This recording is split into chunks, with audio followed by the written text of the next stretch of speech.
understand that you actually got a chance to ask Brian De Palma what he thought about you taking this on beforehand. I did. I was extraordinarily lucky. I've been friends with Brian, over the years. We've gone to dinner. I'm a huge admirer of so many of his movies.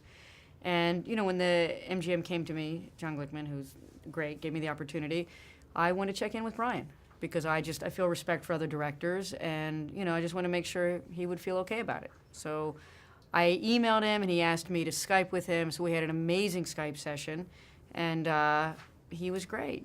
He said, I think you should do it. I think it'd be great for you. And that really helped me feel comfortable acknowledging his work, but really diving in deeply into what I loved about the novel and what I really thought was going to make this a great movie for the modern era. So it does really feel more like an adaptation of the novel because his Carrie is so stylistic. I mean, it's very De Palma-esque. So what's Peirce-esque about this version of Carrie?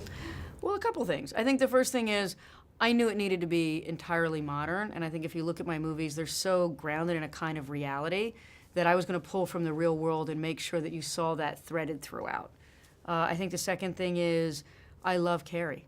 I make very point-of-view movies. I make sure that you're inside the main character's point of view, you walk in their shoes. That was everything to me.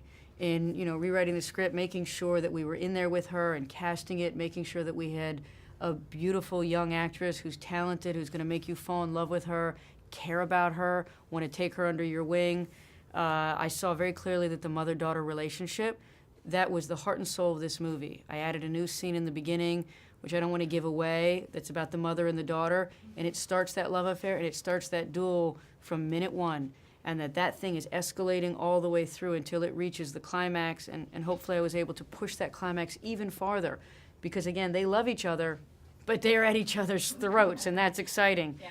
And then the superpowers. That was something that I saw really clearly. Maybe as a woman, maybe because I love comic book movies, but I was like, wow, this is a superhero origin story. I want to explore her powers.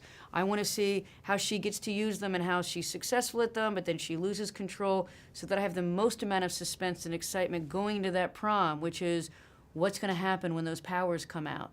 I love the Cinderella story. I love that it was a fairy tale and that we wanted her to go to prom and be happy with Tommy. And for just a short moment, we thought maybe she can be. Wrong. Wrong.